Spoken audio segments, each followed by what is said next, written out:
네, 3주차 두 번째 시간. 우리 강의로는 2-3강입니다. 예, 2-3강 진행하도록 하겠습니다. 우리 화장품 제조 공정론 시간의 앞부분에서는 이제 화장품의 전반적인 내용을 갖다 한번 쭉, 물론 여러분들이 지금까지 배워왔었던 굉장히 다양한 그런 내용들도 여기 일부는 포함이 되어 있어요. 이 교과목이라고 하는 것이 전부 연계가 되어 있기 때문에 저거 어디서 들었던 것 같은데 라고 하는 부분이 있을 수도 있습니다. 네.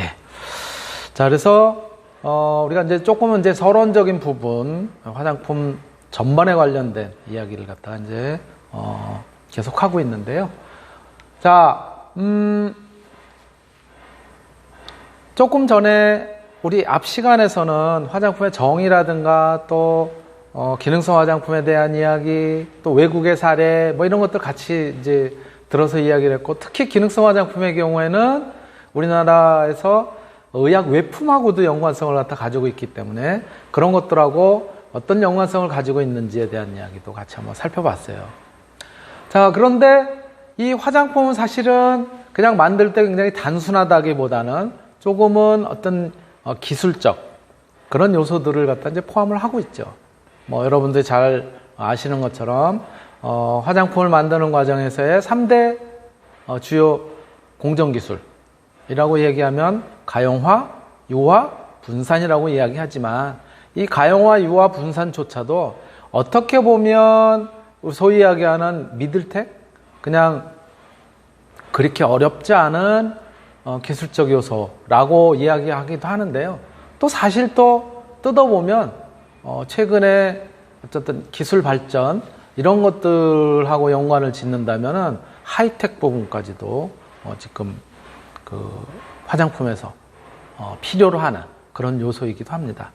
그래서 화장품과 기술적인 요소로 우리가 한번 고려를 해본다면 이미 화장품이 어느 분야에 들어가 있으냐면 우리나라가 21세기 2000년대가 들어오면서 이제 21세기라고 얘기를 하죠.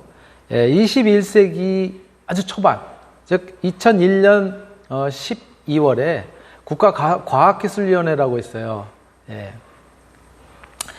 국가과학기술위원회에서 향후에 우리나라를 갖다가 끌고 갈 그런 핵심 기술들, 핵심 사업들 이런 것들을 갖다가 6가지로 그때 뽑은 바가 있는데요. 그 6가지를 우리가 60 기술적인 요소다 그래서 테크놀로지 이렇게 이야기를 하고요. 그 6가지 기술 분야를 제일 첫 번째로 정보통신 IT, Information Technology 이렇게 얘기하죠. 그 다음에 두 번째가 생명공학기술 Biotechnology 그래서 BT라고 줄여서 얘기를 하고요. 그 다음에 세 번째가 나노테크놀로지 그래서 NT 이렇게 표현을 했습니다. 그 다음에 네 번째가 바로 우주 항공과 관련된 기술 Space Technology 그리고 다섯 번째가 환경과 관련된 환경 문제를 해결하기 위한 환경과 관련된 기술 그래서 Environmental Technology 이렇게 얘기를 하고요. 마지막으로 여섯 번째가 우리 사람의 어떤 감성이라든가 이런 부분들 심리적인 부분 이런 것들을 갖다가 이렇게 만족감을 주도록 또 자극을 하고 그런 요소인 문화기술, Culture Technology 이렇게 6가지로 구분을 해서 6T 이렇게 한때는 21세기 초반에는 굉장히 유망 기술 분야 이렇게 이야기를 했었고 이거 아마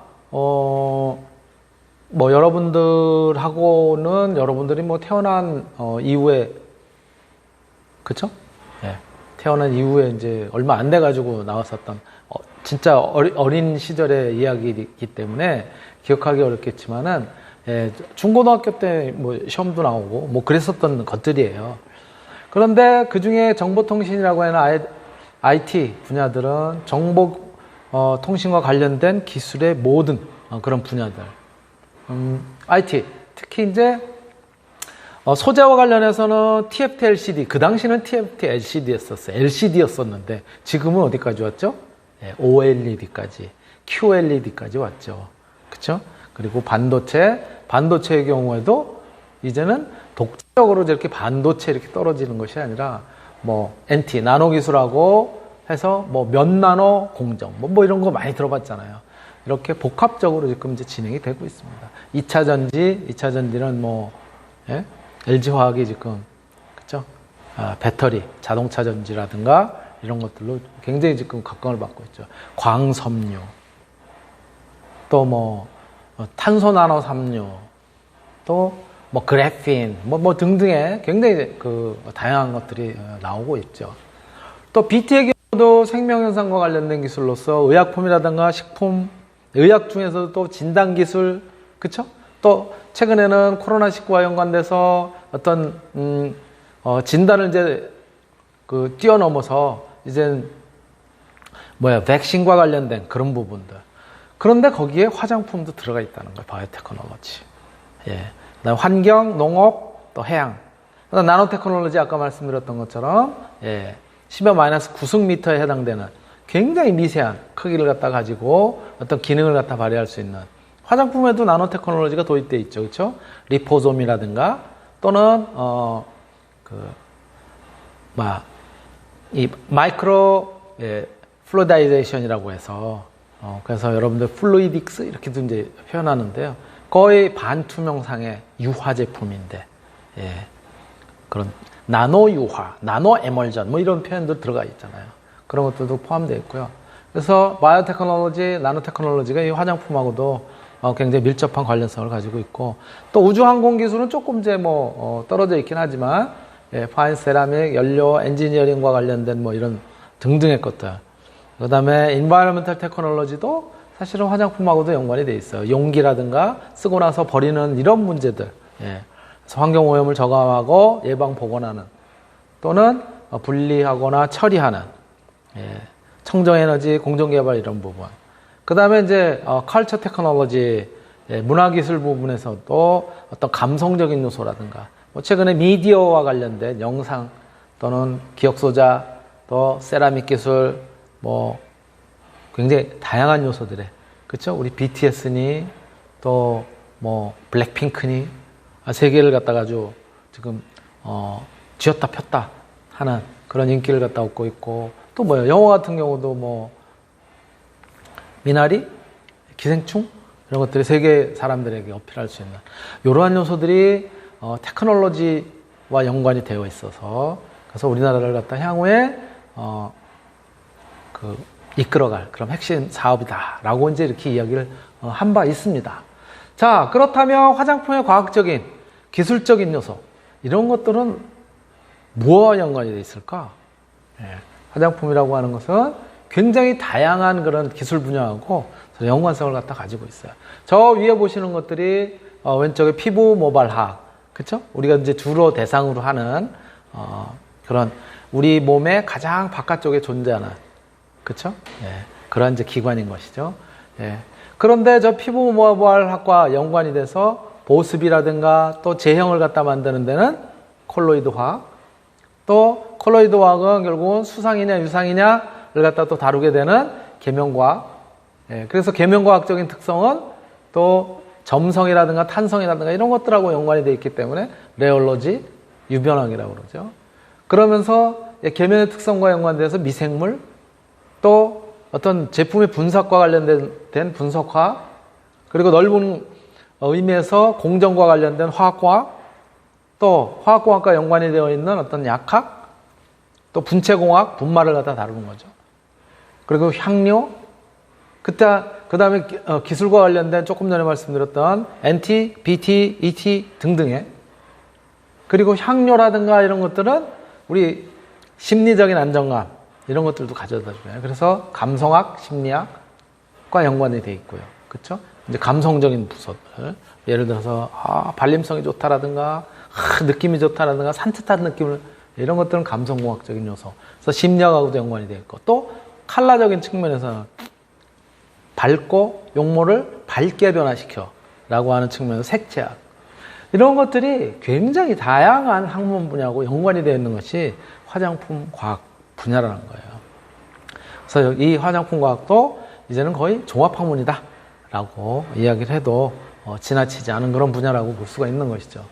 자, 그리고 결국은 조금 전에 우리가 이야기했었던 것처럼 화장품은 이제 우리의 몸에 가장 외부에 자리 잡고 있는 기관인 피부라든가 모발과 연관이 되어 있는 그런 거기 때문에 우리가 피부의 구조를 여러분들도 다 이제는 외우죠? 그쵸? 예. 표피는 투과액이, 그쵸? 각투과액이, 각질층, 투명층, 과립층, 유국층, 기저층 이렇게 돼 있죠. 여기서 이야기하는 유국층이라고 하는 것은 극이라고 하는 것이 가시라는 뜻이에요. 그래서 다른 표현으로는 가시층 이렇게도 표현을 하죠. 이것이 이제 표피고, 그래서 피부의 장벽 역할도 하고 또는 어떤 탄력을 갖다 주는 그런 부분들도 또 색깔과 관련된 이런 부분들도 연결이 되어 있고요. 그렇죠? 그다음에 이제 진피층, 유두층이라든가 망상층 이런 것들로 이루어진 진피층, 그리고 그 밑에가 피하지방, 이렇게 크게 세 가지로 남는 거죠. 표피, 진피, 피하지방. 그러면서 그 안에는 다양한 유형의 기관들도 존재를 하죠. 그렇죠? 예. 그래서 모낭이라든가 땀샘, 즉 한선이라고 이야기하는 이런 것들도 있고, 또 모세혈관 이런 것들도 존재를 하고요. 굉장히 다양한 유형의 또 어떤 신경 계통의, 그죠, 촉각과 관련된 이런 것들도 피부에 존재를 하는 거죠. 그래서 여러분들이 아마 다 한 번씩은 봤었던 그런 내용들이고요. 또 표피층만 가지고도 각질층, 투명층, 과립층, 여기는 이제 또 유국층이라고 안 쓰고 또 가시층이라고 썼죠. 가시라고 하는 것을 유국 이렇게 표현합니다. 기저층 이렇게 이제 되어 있고요. 투명층의 경우에는 조금 뒤에도 나오겠지만 주로 발바닥이나 손바닥 이런 데 존재를 하고, 일반 보통 피부에는 이렇게 있어도 아주 얇게 존재하거나 없거나 그렇다고 얘기하죠. 예. 표피층의 경우가 두께가 약 한 50에서 100 마이크로 정도. 4주 간격으로 완전히 새로운 세포로 어디서부터 기저층부터 싹 만들어져가지고 밀고 올라오면서, 그러면서 떨어져 나가죠. 그렇죠? 각질로 떨어져 나가는데 한 4주 정도 걸린다. 표피의 대부분을 구성하고 있는 것이 이제 각질층이고, 피부의 장벽으로 작용을 하는 거죠. 수분의 증발, 이런 것들 막아주기도 하고, 미생물의 외부로부터의 침입, 침투, 이런 것들 막아주는 피부 보호 역할을 하는 것이 표피층이다. 진피층의 경우에는 두께가 두꺼운 정도, 꽤 상당 부분을 갖다 진피층이 이제 자리 잡고 있는데, 이것이 2에서 3mm 정도 두께고, 피부 부피의 대부분을 차지하고요. 이 진피층에는 진짜 이제 탄력을 관장하는 콜라겐, 또 엘라스틴, 그리고 콜라겐이 큰 기둥이라고 하면 엘라스틴이라고 하는 것은 그 기둥들을 갖다 연결해주는 거라고 생각하시면 되고요. 그리고 그 사이를 갖다 채워주는 것이 히알루론산이라고 얘기하는 그런 이제 점액 다당질인 것이죠.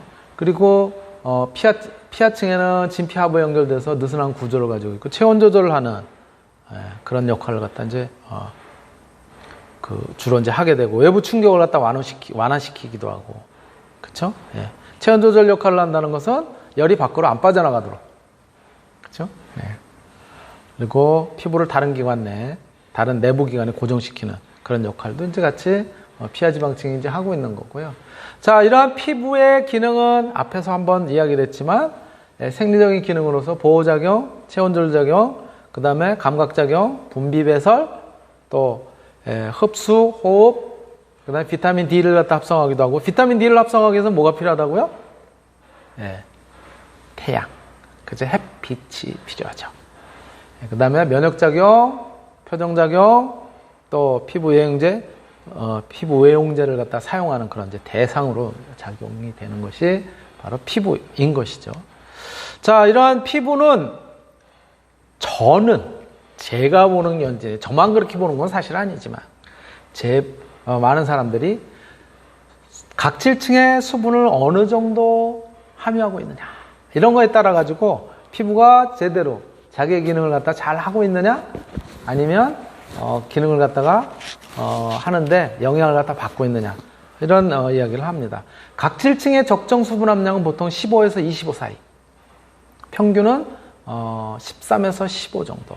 약간은 건조한 듯한 이런 느낌이라고 해요. 그러나 아기로 갈수록, 그쵸? 나이가 점점 젊어져가지고 아기로 갈수록 피부가 수분이 촉촉해 보이잖아요. 그쵸? 그래서 거의 25 가까운 수치까지도 올라갑니다. 그래서 보통 평타만 잡아도 피부결이 매끄럽고 부드러운 그런 이제 작용을 갖다 이제 보통 하게 됐고요. 10% 이하로 이제 수분의 함량이, 표피층의 수분 함량이 떨어진다. 예를 들어서 특히 각질층의 수분 함량이 떨어진다. 10% 이하가 되면 피부가 땡기기 시작해지고, 피부의 탄력을 잃고 피부톤이 어두워지게 되는 그런 형태를 갖다 이제 이루게 되고요. 장기간 이렇게 건조한 상태로 오랫동안 방치하게 되면은 노화, 그리고 잔주름이 생기기 시작합니다. 그래서 결국은 피부에 있어서 수분 함량 굉장히 중요한 거죠. 그래서 피부의 수분 균형 유지가 제일 우선돼야 된다. 그러니까 수분을 갖다가 수분 밸런스를 잡아주려니까 뭐 하는 거예요? 보습을 하기도 하고, 그쵸? 또 보습의 하나의 역할로서 기름막을 갖다 씌워놓으면 수분이 잘 안 날아가니까, 그래서 유성 성분을 갖다 우리가 추가해 주는 거죠, 피부에다가. 그런데 수분도 공급해주고 유성 성분을 갖다가 도포를 함으로써 날아가지 못하게 하려고 하는데 이 두 가지를 만족시켜 주기는 사실 쉽지 않다. 왜? 물하고 기름하고는 섞이지가 않으니까. 그래서 어떻게 하면 걔네들이 잘 공존하면서 있을까라고 하는 생각에서 이제 하게 된 것이 결국은 계면활성제를 통해서 물과 유분이 잘 섞이도록, 균일하게 섞이도록 그렇게 이제 하게 되는 거죠. 자, 수분과 피부의 관계는 습도, 낮은 습도에 급격히 노출이 되면, 습도가 낮은, 즉 건조한 환경에 급격히 노출이 되면 표피 증식, 염증 반응 이런 것들이 일어난답니다. 특히 차갑고도 춥고도 건조한 날씨에 피부를 장기간 노출을 시키게 되면은 피부의 피지 분비량이 줄어들고 또 탄력도 저하되고 노화가 시작된다고 해요. 온도 같은 경우는 피부 온도와 표피의 수분 손실 정도가 직접적으로 이제 상관성을 갖다 갖게 되는데요. 피부 온도 유지가 불가능하면 피부 활동이 둔화되고 재생 기능이 원활하지 못해져가지고 피부 노화가 진행이 되는 그런 부분을 갖다 볼 수가 있습니다. 또 물이 또 너무 많은 환경에 있어도 이것도 또 문제예요. 즉 늘 설거지를 한다라든가, 그렇죠? 너무 오랫동안 물 속에서 뭐 생활을 한다라든가 이러면 정상적인 지질 구조가 파괴가 돼서 층상 구조가 손실이 되는, 그렇죠? 이런 그 결과도 초래하게 됩니다. 그래서 수분이라고 하는 측면에서는 역시 우리 피부가 건조하면 수분들이 많이 증발을 하고 이러기 때문에 가을과 겨울철의 피부 관리가 굉장히 중요하다. 그래서 충분한 보습, 영양 공급 이런 것들을 통해 가지고 피부 기능을 갖다 회복하도록, 정상적으로 피부가 기능하도록 이렇게 우리가 신경 써야 될 것이다. 꼼꼼한 각질 관리로 피부 재생 주기를 갖다가 정상화시킬 필요가 있다라고 하는 점을 우리가 이제 이야기를 할 수가 있고요.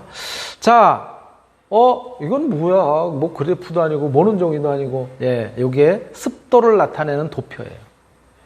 X축은 온도를 나타내는 거고요. Y축은 수분의 함량, 수분의 함량을 나타내는 겁니다. 그래서 위쪽으로 올라오면 수분의 함량이 높아지는 거고요. 요렇게 간 거 있어요. 요거는 뭐냐면 상대 습도 도표예요. 상대 습도 도표. 온도가 같더라도 상대 습도에 따라서 이게 그때 어떤 그것이 나타나는 지표들이 달라지는 거예요. 자, 여기 보시면 지금 빨간 줄로 이렇게 가져 있는 것들이 보이죠. 그죠? 그리고 몇 개가 겹쳐져 있는 저 점이 보이죠. 그렇죠? 섬들이 겹쳐져 있는. 저 선이 뭐냐면은 지금 현재가 20도씨예요. 20도씨이면서 상대 습도가 얼마 정도냐면 50도. 이것이 상대 습도를 갖다 나타내는 거라 하는데 50%의 상대 습도를 가지고 있는 20도씨에 처해져 있는 공기에 대해서 이야기하는 거예요. 요즘은 온도가 그 정도 높지 않네요. 그렇죠? 조금 더 따뜻한 봄 날씨 정도? 그런 정도라고 생각하시면 될 것 같아요. 자, 그런데 저기 점이에요. 얘가 온도가 뚝 떨어졌다. 다른 건 다 변화가 없는데 온도가 뚝 떨어졌다. 그럼 어떻게 되는 걸까? 저 점에서 어디로 갈까? 그냥 이렇게 가는 거예요. 네, 이렇게 온도. 그럼 온도가 뚝 떨어지면 어떻게 되는 거예요? 여기 이렇게 되어 있는 상대 습도도 뚝 떨어지는 거예요. 상대 습도가 떨어진다는 얘기는 뭐냐면 공기가 수분을 더 이상 머금을 수가 없다. 즉 건조해진다라고 하는 얘기예요. 즉 있는 상태에서 공기 자체가 이제 쭉 공기 중에 포함되어 있는 양은 일정하지만 온도가 떨어지면 저 끝에 가면 뭘로 가게 되면 상대 습도가 떨어지면서 노점 온도, 즉 공기를 포함할 수 있는, 아니 수분을 포함할 수 있는 그런 능력이 없어가지고 떨어지게 돼요. 응축이 되는 거예요. 그래서 노점 온도라고 얘기를 하는 거예요. 그리고 이 상태에서 습도만 높아지는 경우, 습도만 높아지는 경우는 뭐냐면 이렇게 가면은요, 저게 여기서부터 상대 습도가 점점 높아지는데 저 끝에가 뭐냐면 습도가 100%예요. 더 이상 수분을 갖다 더 이상 공기에다가 넣을 수가 없다라고 하는 점이에요. 그래서 그걸 습구라고 얘기를 해요. 즉 온도계를 이렇게 물에 적셔가지고 싸고 있는 그거랑 똑같은 상태예요. 즉 수분만 계속 공급이 되어 있는 그런 상태예요. 그렇게 되면은 온도가 떨어지게 됐죠. 왜? 아니 온도계 거기에 수분이 계속 공급이 됐으면 온도계를 둘러싸고 있는 데서 어떻게 해요? 수분이 증발할 거 아니에요. 수분이 증발한다는 것은 주변으로부터 열을 빼앗아간다. 그래서 밖에 있는 온도계보다는 이렇게 젖은 수건이라든가 이런 것들로 쌓아놓은 온도가 더 낮다. 그래서 그걸 습고 온도라고 얘기해요. 여러분들 혹시 아세요? 맥주가 지금 있는데 냉장고는 없어. 어떻게 하면 시원하게 하는지 혹시 아세요? 냉장고가 없다니까요. 물수건을 수건을 물에다 적셔서, 그래서 어디를 맥주를 이렇게 감은 다음에 부채로 살살살살 붙이면 어떻게 될까? 수분이 날아가겠죠. 주변으로부터 열을 뺏어서. 그러면서 맥주는 시원해집니다. 뭐 그러한 원리들을 이렇게 그래프로 표현하고 있는 거예요. 이게 습도의 변화, 온도와 습도 이런 것들의 관계를 갖다 표현하는 도표입니다. 이걸 왜 내놨을까요, 제가?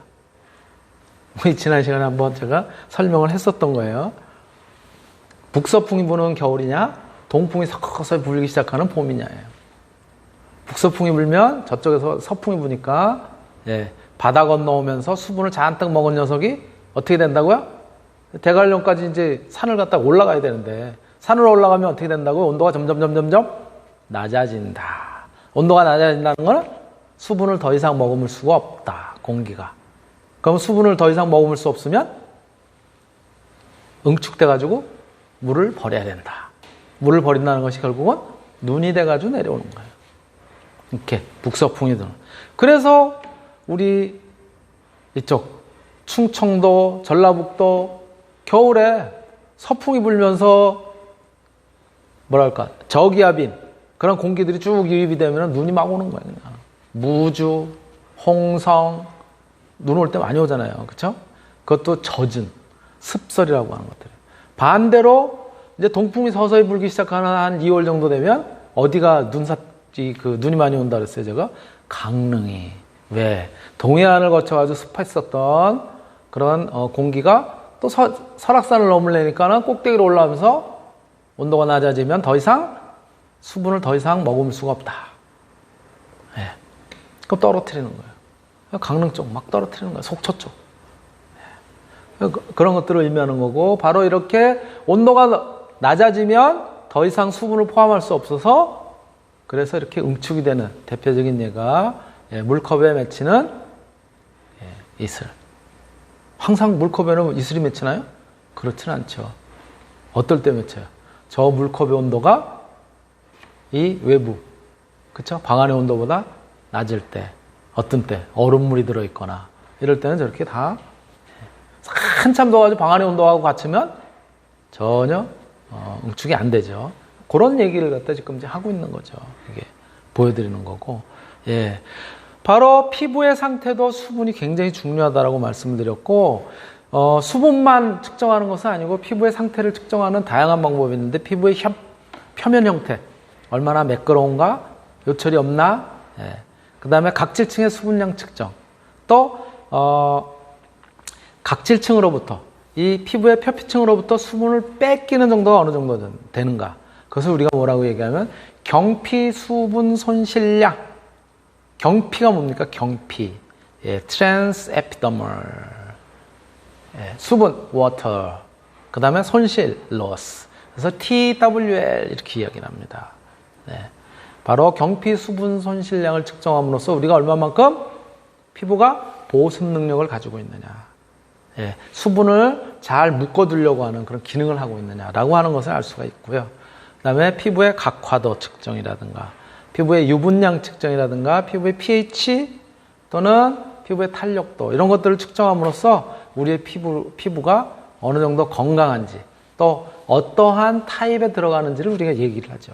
그래서 피부를 보통, 예, Y축은 보습 능력의 크기를 갖다 나타내는 거고, X축은, 예, 지질의 크기를 나타내요.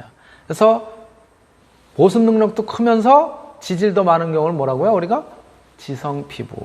보습 능력은 보통인데, 예, 이 지질이 많은 경우 건조하면서도 지성 피부. 보습 능력이 크면서 지질도 뭐 적절한 정도, 비교적 낮은 형태, 보통의 경우를 우리가 보통 피부 이렇게 얘기를 하죠. 예, 보습도 떨어지고 지질도 적은 그런 쪽은 건성 피부. 그래서 크게 네 가지로 나누는데, 사실은 요렇게 요즘은 분류를 잘 안 한다. 예. 피부과 의사들을 중심으로 해서, 예, 최근에는 이렇게 네 가지로만 구분하지는 않습니다. 어떻게? 지성이냐 아니냐, 또는 건조하냐 아니냐, 그 다음에 약간 칙칙한 멜라닌이 많이 포함되어 있느냐 아니냐, 이런 다른 요소들을 갖다가 포함시켜가지고 그래가지고 분류를 하고 있어요. 예. 그러나 지금까지 거의 보편적으로 사용이 되고 있는 이제 그런 그 형태고요. 자, 우리 피부의 유해 요인으로 꼽는, 예, 피부를 노화시키는 가장 큰 세 가지 요소가 뭐냐? 아까 말씀드렸던 것처럼 첫 번째가 건조한 거예요. 예. 피부의 수분을 갖다 자꾸 뺏어가거나 이러한 상태들. 그래서 건조한 것은 온도 변화나 습도가 저하거나 바람이 불 때, 특히 가을, 겨울 이럴 때죠. 그래서 이렇게 되면 각질층 내 수분이 부족하고 투명성이 감소하고 피부가 거칠어지는 특성을 가지고 있다. 그렇기 때문에 뭘 해줘야 된다? 피부의 보습 기능을 높여야 된다. 이 보습 기능을 높여주는 게 뭐예요? 화장품이지 뭐. 특히 크림류라든가 로션이라든가 이런 것들이잖아요. 두 번째, 자외선. 자외선이 피부의 유해 요인으로 작용한다. 자외선은 피부를 뚫고 들어가서 결국은 콜라겐을 손상을 시키고, 또 콜라겐을 손상을 시키고 피부의 어떤 뭐라 그럴까, 이 구조 자체를 갖다가 허물기 때문에, 예, 탄력이 점점 감소하는. 그래서 뭐가 필요하다? 자외선 차단기능을 가진 그런 화장품이 필요한 거죠. 그래서 자외선 차단제가 필요하고, 세 번째는 산화예요. 산화. 산화는 우리 피부 내부에서도 일어나고, 또는 외부로부터도 어떤 영향을 받아서 피부가 산화되면서 뭐를 유해산소라고 얘기하는 활성산소를 갖다가 만들어내게 됩니다. 그러면 이 활성산소들은 PD 성분을 갖다 산화시키는 역할을 해요. 그럼 과산화지질을 생산하고 세포를 손상시키면서 피부 노화를 촉진하는.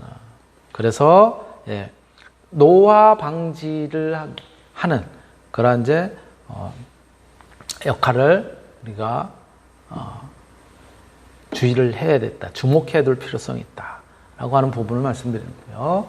예, 그리고 피부, 예, 화장품의 기능별 사례는 우리가 뭐 기초 화장품이라든가 피부의 고유한 그런 그 목적을 갖다가 유지하기 위해서 이제 우리가 뽑아 볼 수 있는 거고, 기초 화장품 제조 실습 때도 잠깐 언급은 했는데요. 청결, 보습, 보호, 영양 공급. 여기까지는 다 뭐?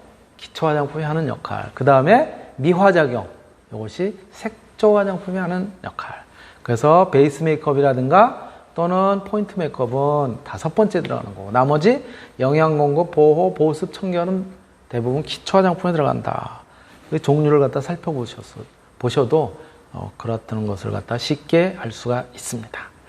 예, 이것이 화장품 기능별로 분류한 사례고요. 자, 조금 전에 말씀드렸던 것처럼 피부의 수분 밸런스가 굉장히 중요하다. 그래서 수분을 공급해주면 좋겠다. 그래서 물을 갖다 여기다가 턱턱 묻혀주면 어떻게 돼? 물이 바로 증발하면서 어떻게 돼? 오히려 건조해진단 말이에요. 그렇죠? 그러니까 물을 갖다 공급을 해도, 수분을 공급해줘도 수분이 증발하지 않는 얇은 막을 갖다 만들 필요가 있다. 그게 뭐예요? 그게 유성 성분이잖아요. 그래서 수분과 유성 성분을 동시에 공급해줄 필요가 있다. 얘네들이 근데 잘 섞여요? 안 섞이잖아요. 그래서 어떻게 해주는 거예요? 잘 섞이라고. 친구를 하나 불러오잖아요. 그렇죠? 둘이 맨날 싸우니까 친구를, 중간 매개자인 친구를 불러오는 거예요. 그게 누구예요? 그게 계면활성제. 영어로는 surfactant. 또 다른 형태는 surface active agent, SAA라고도 표현하죠. 정의는 계면 또는 표면에 흡착해서 계면의 물성을 크게 변화시켜주는 물질이면서 뭐라고? 한 분자 내 친수성 부분과 물과 친하다는 거죠. 친유성 부분, 즉 기름과 친하다는 거죠. 이 부분이 동시에 존재하는 물질로 성냥개피로 친다면 머리 쪽은 친수성, 몸통 쪽은 친유성, 이렇게 우리가 이야기를 하고 있습니다. 그래서 서로 섞이지 않는 수성과 오일성을 얘네 둘을 섞어 놓으면 이렇게 되죠, 보통. 오일이 위, 밀도가 가벼우니까. 그 다음에 물이 아래. 이렇게 돼 있고, 여기다가 계면활성제를 집어넣으면 친수성은 물 있는 쪽으로, 친유기인 몸통은 오일이 있는 쪽으로, 유성 쪽으로. 그러니까 머리를 칵 박고 있겠죠, 이렇게. 그런데 골고루 막 섞으면 어떻게 되겠어요? 오일이 아주 조그만 덩어리로 이제 분리가 되겠죠. 조그만 덩어리를 만들어 놔도 똑같이 계면활성제는 쫓아다니면서 머리는 바깥쪽이 수상이 있으니까 바깥쪽으로, 꼬랑지는 기름 쪽으로 이렇게 만들어지는데 이것이 뭐라고요? 미셀이라고 얘기를 했죠. 그렇죠? 이 미셀의 크기가 굉장히 작아서 투명하게 보이느냐? 즉 빛이 그냥 투과하냐? 라고 하면 가용화. 비교적 커서 빛이 투과하지 못하고 남만사되면 유화라고 우리가 같이 배웠습니다. 예, 오늘 우선 준비한 내용은 여기까지고요. 예, 화장품 제조공론론 2-3강까지 마치도록 하겠습니다. 네.